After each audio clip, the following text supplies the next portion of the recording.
But that's why I'm a big proponent of rereading, because you come at, let's say you don't reread something for 5 years, but you pick it up. You're coming at it 5 years older, you're coming at it at a different point in your life, that you're looking at things very differently, and you might pick up on something you didn't pick up on the first few times you read it. But I've learned that rereading has its dangers too.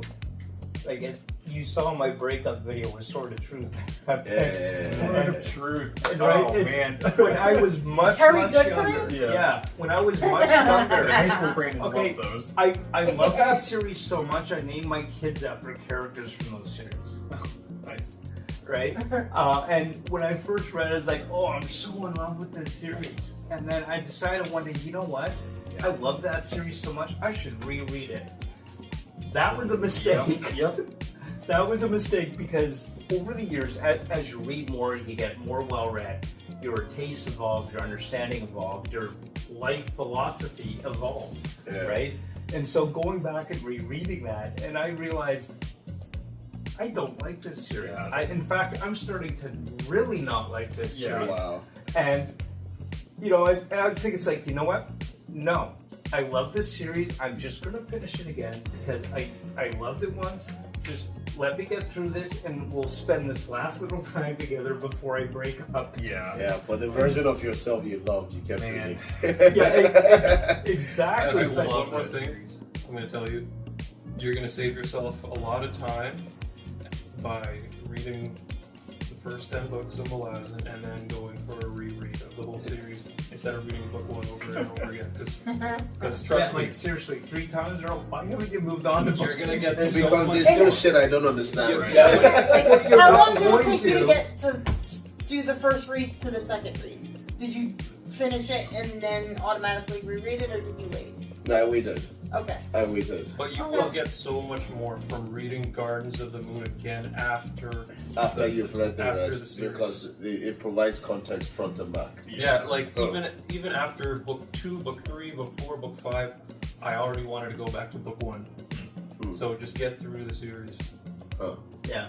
So the feeling is never going to go. Yeah. No, not with Malazan. Well, that's Not with good. Malazan. Yeah, because Sword of Truth, I did the same thing. I loved that in high school because I needed something to fill the Wheel of Time gap. And anytime I like tried to look at the books at all and like just look at the prose post high school, I'm just like, oh my gosh, why did I like these books? Like Wheel of Time? No, Sword of Truth. Okay. Yeah, what I found out I was from about Wheel of Time is so lovely. I was like, shit, what I damn. found out This weekend's devolving quickly. Still love the prose of it. Yeah, Wheel of Time is legendary, man. when I read The Sword of Truth, I didn't have a clue about libertarianism. Yep, exactly. I didn't. I really did. I had no Or idea economics, right? what libertarianism was. I didn't know. I hadn't even Objectivism heard by the word Ayn Rand. Rand. Right? Oh God. Right? Ugh. And so when I went back to reread this, I'm like, oh my God, Terry Goodkind, like, this is like religious fanaticism preaching at you, Yeah. a political philosophy of libertarianism. And what I found so ironic about it is the whole premise, the whole book series was all about, freedom for the people. But the main character, Richard, is imposing his freedom for the people at the point of a sword under threat of death. Yep. Yeah. It's like the whole concept contradicts itself. Yeah. And every other page, by the end, halfway through the series, it's like every other page is preaching this libertarianism ideal. And I've just started getting like, oh my God, why did I love this? Right. Yeah. Same. It's like, Yeah. I mean, I can't go back and rename I want to rename my kids anyway. And this is why I haven't gotten a tattoo. Exactly. This is why I know we were talking about it earlier. This is why, because I write some c'est la vie and I'm like, wow, so cool, so cool. Like 20 years from now, I'm looking at it, I'm just like, Like, I'm not saying love eating anymore. It's like everybody I know, got the Harry right? Potter tattoos. It's like Jesus Christ. I know. I mean, love my kids, would never rename them, but if I knew then what I know now, I might have picked different characters to name them after, right? Oh my gosh. Wait, so which characters did you name? Kaylin, Okay. and my first name is Kara. Okay. So, Okay.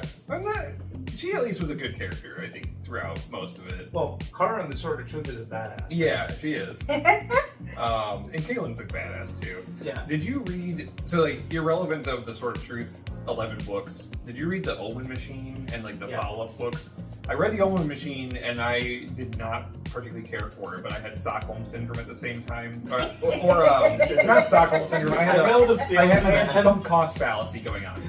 So I bought the next one, the Third Kingdom or whatever, and I made it about halfway through, and I just put it down. I'm like, this is garbage. See, I my can't do this problem anymore. is I'm a completionist. Right. Oh, you can't DNF? And if I've started It the was series, garbage. especially if I I have already to own finish the whole it. series, I have to finish if it. I have all the Yeah. books, is if I don't finish it, those books are going to be staring at me from my shelf, and it's going to be nagging me and harassing me until I finish it. I'm the complete So opposite. Yeah. If I'm going to DNF a series, I have to complete all the books in that series I already own. Yeah. And if I'm not enjoying it, there's only one series that I actually DNF. And I was very proud of myself because I actually owned all the books, okay? And that was Piers Anthony's Incarnations of Immortality. Who? Piers Anthony, he has a series called Incarnations of Immortality. I love the concept. That just sounds pretentious. I like the name. Yeah. Actually. Now, I love the concept of what he was going for. But the problem is, first book, really cool. Love this version of that. I thought it was really awesome. And then the second book, you know, you got like time and all these other different incarnations of immortality. The second book was like, okay, this kind of feels like the same story as the first book. But I'm just going to finish it. We'll see where it goes. And then the third book, I'm like, okay, let's see where this series is going. Well, the third book, it's the same damn thing all over again. And I didn't even finish the third book. I just got so fed up with the, like, is this how the series is going to go? I'm going to read 7 books. It's telling the same story. Just take out death and put in time. Take out time and put in some other incarnation. Some other fate or something. I don't know. But it just got so annoying. Like, you were repeating the same damn story over and over and over and over again. And you're calling it a book series. You're just swapping out the characters' names. Right. A lot of authors do that though.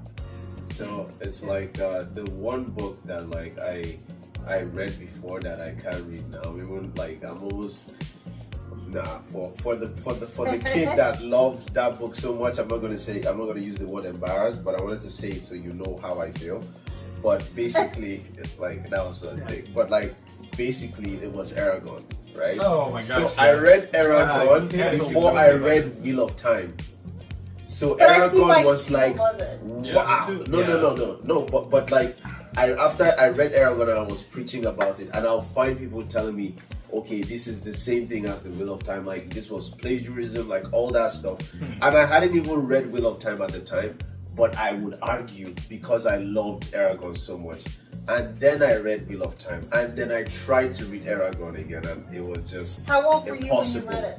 I was like 10 when I read Aragon. Okay, Yeah. well that's different because it's like It still has a special place yeah, in my you heart. have like that book that just catches you, Yeah, whatever it is, yeah. and you're just like, I know this is everything's derivative of something. Yeah, So Yeah. Aragon is like a beat for beat copy of A New Hope, Star Wars. yeah. Because even in the Really? yeah, even in the beginning, like the prologue of chapter 1 with Arya, the Yeah. elf woman. Yeah. So she and her guards are riding along, and they get accosted by the bad guys, Yeah. the Empire. Well, actually, the literal Empire. Yeah. And she sends the Death Star plans, I mean the Dragon Egg, off into the distance. Yeah. And a farm boy finds it Yeah. and then has to go save her from a secret base with an old man mentor, and then he dies there, and then they go elsewhere, and then they go to a final stand with the last battle. Wow. Like if you chunk the whole book out, it's like What? like so it's not just a Wow. it's not just like it's the hero's journey. Yeah, the It's like- hero's but journey, it's yeah. not just the hero's journey. It's like literally A New Hope beat for beat, but with just dragons and fantasy versus like space. That's even worse. That's You even guys are worse. scaring me. I plan to go back to the Rift War saga hopefully soon. Oh That was my like God. a I've never actually read formative Rift series. War. I haven't read that as well. Yeah, Who's that by? Raymond D. Feist. Okay.